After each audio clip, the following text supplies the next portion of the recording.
Hi everyone, Nonnie here. Thank you so much for joining me today. I appreciate you being here. Before I begin, I want to say a huge thank you to those individuals that have commented and subscribed to my channel. Your feedback, your sense of humor, your encouragement has been inspiring. It's been awesome.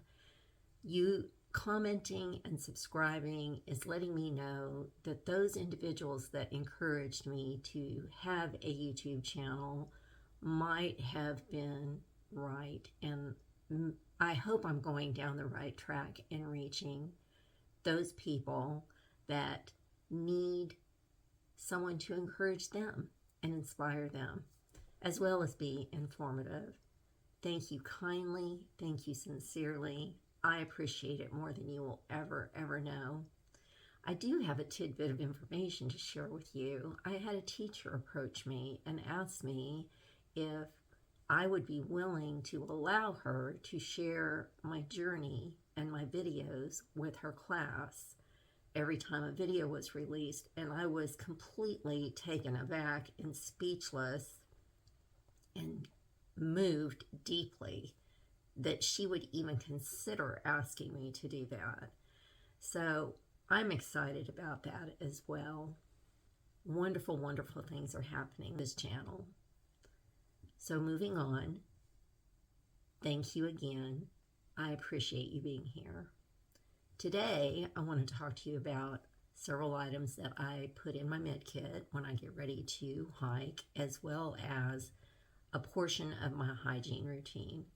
These things I feel are safety oriented, and they also help me from getting sick or taking care of myself if I'm not feeling well.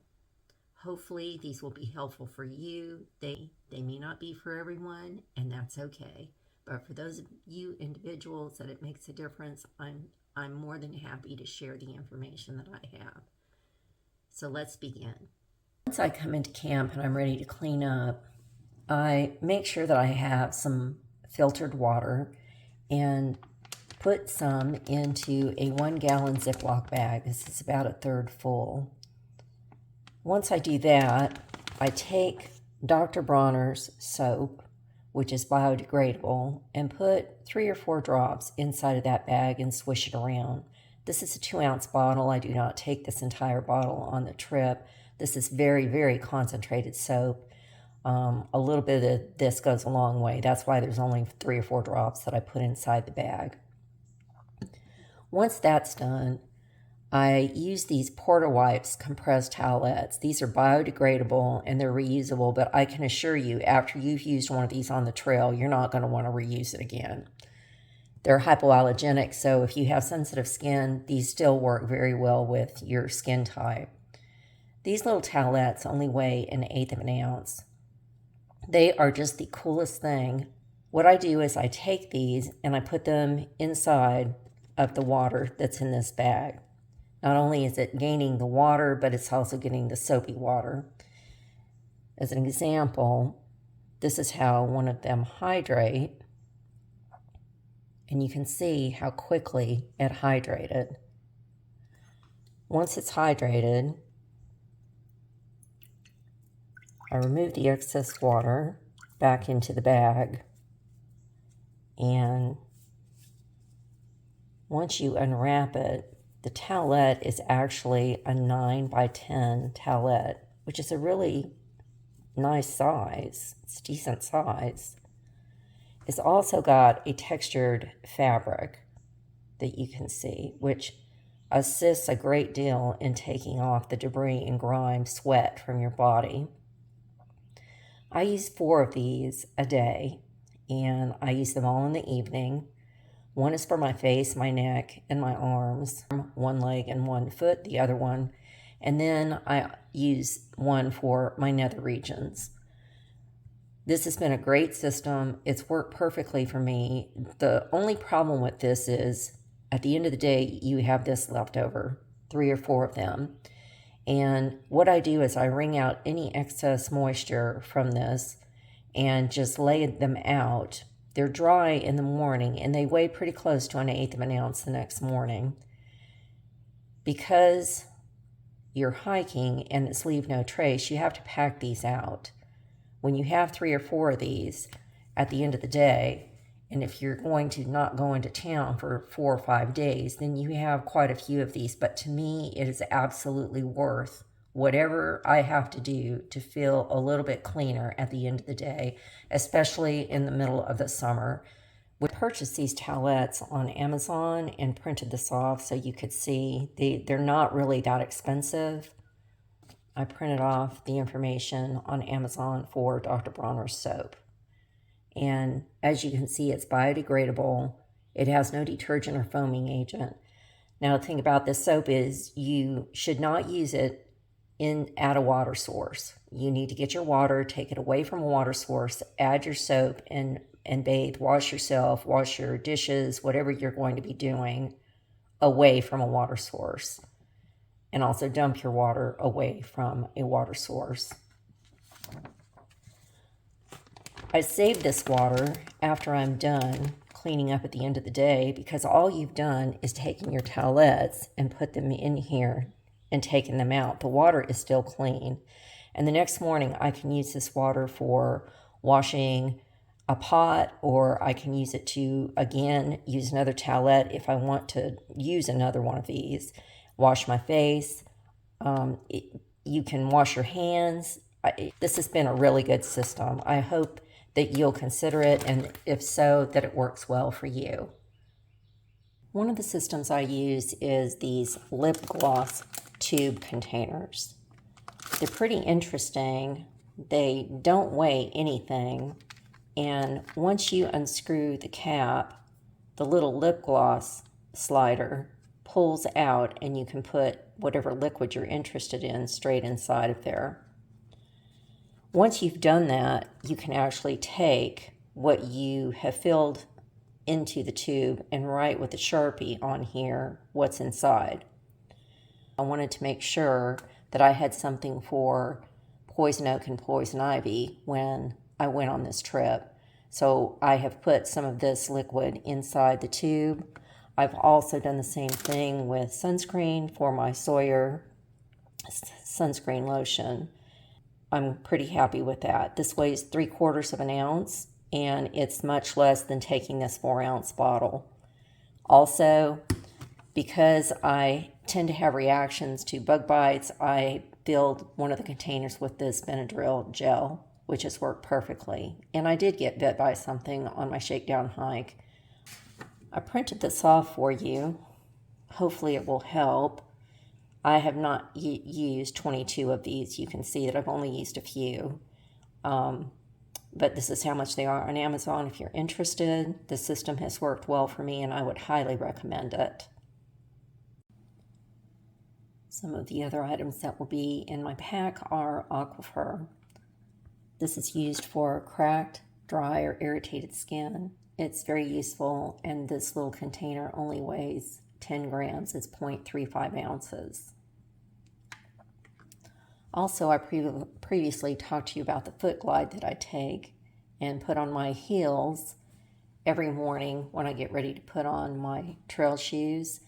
This is absolutely in conjunction with using Injinji toe socks, not the liners, but the socks, and lacing my shoes up properly, locking in my heels into my shoes so there is no friction from them sliding around in my shoe. This has absolutely kept me from getting blisters. One of the ways that you treat blisters on the trail is to make sure you have you're working with a clean surface. You can use alcohol prep pads. You can use, baby wipes that have a cleanser in them. You can also use hand sanitizer. However, this is what I'll be using, and so this is a multifunctional tool for me. It is to clean a wound, but it is also in case I need to patch my tent or my air mattress. I can use one of these to clean it where the adhesive from the patches will stick properly. I can also use this to clean my needle. This is the needle that I would use for popping a blister. It's a fairly large needle, and it's because my eyesight is not so great. You can either just puncture the blister and hope that it will drain, and it will eventually, or you can take your needle and put some dental floss, thread it through. Before you do that though, you use your Neosporin and you put that on here.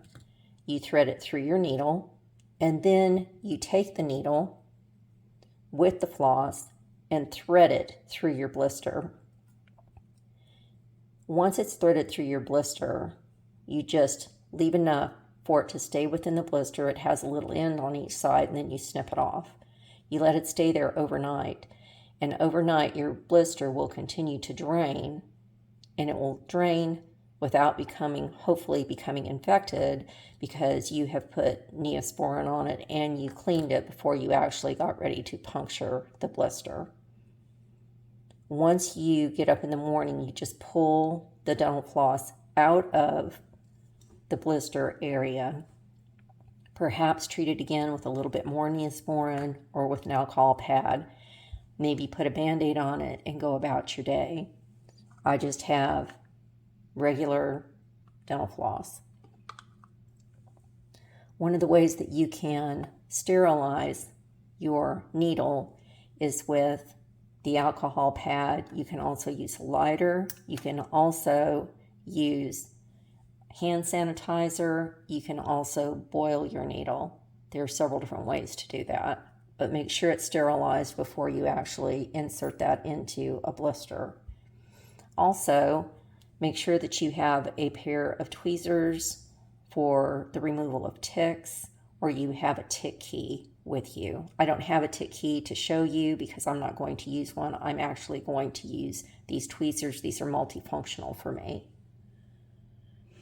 In addition to that, I would highly recommend that everybody take Imodium with you. Norovirus is real, and being sick from one end, that end, or from both ends is not going to be fun. So make sure you have some of that medication with you before you leave. For me, I also, although this is a Tylenol container, I'm not necessarily saying that Tylenol is the end-all and be-all of what you need. This is just a nice little hard plastic container that will keep a supply of medication in there. I have a mixture of Tylenol and Motrin that I use. Other people use Advil, Aleve, whatever works best for you is great. That's part of my system. I also failed to mention that when I have my needle, I actually insert the sharp end into an earplug, and that keeps me from getting stuck. Other individuals use a much smaller needle. This is what works best for me because it has a big eyelet for me to be able to see it, and that's also one of the reasons that I have that Fresnel lens that I shared with you earlier. One of the things that hikers wearing glasses face is trying to keep their glasses clean. We've got rain, dirt, debris, perspiration, anything that's on our fingertips, whether it's food particles, lotion, you name it, it's going to end up on our glasses. My daughter introduced me to these Wipe and Clear lens wipes, which have worked out pretty well. And as you can see, they work with anti-reflective coated lenses. They dry instantly, they're soft quilted, and they're anti-streak formula. I've used them, and they work very well. These little packets are 1/8 of an ounce. Once you open them, this is a 5x6 lens wipe, and once it's dry, it didn't even register on my scale as weighing anything. I use one of these a day. Sometimes I have to use two depending on the weather. So again, at the end of the day, you have this leftover debris that you have got to carry out. If you think about it and you are going to be out for 4 or 5 days, then you've got that much that has accumulated in your trash that you're carrying out. But for those of us that wear glasses, we really don't have a choice. In addition to that, always make sure that you try and pack an additional set of glasses with you, because if you can't see without your glasses and something happens to them, Of course, you need to have another pair of glasses in your pack. It is additional weight, but it's something that it's a necessity. We don't really have a choice. It's not a luxury item. I hope this helps those individuals that wear glasses find a way to keep their glasses clean without having to take the little pump with them and a cloth. These can be purchased on Amazon. One last thought that I'd like to share with you is the overemphasis of ensuring that you keep your hands clean. Washing your hands, using hand sanitizer, using baby wipes, not sharing, shaking hands with other people. Maybe do a fist bump if you feel like you need to do that. Maybe even considering whether or not you're going to share food with another individual, let them put their hand into your food bag, or whether you're going to take food from their food bag. And also just ensuring that, if you're unwell, that you respect other people enough to kind of stay away from them and let them be so they don't get what you have. But wash your hands, wash your hands, wash your hands. Norovirus is real. You do not want to be sick on the trail. That is no fun.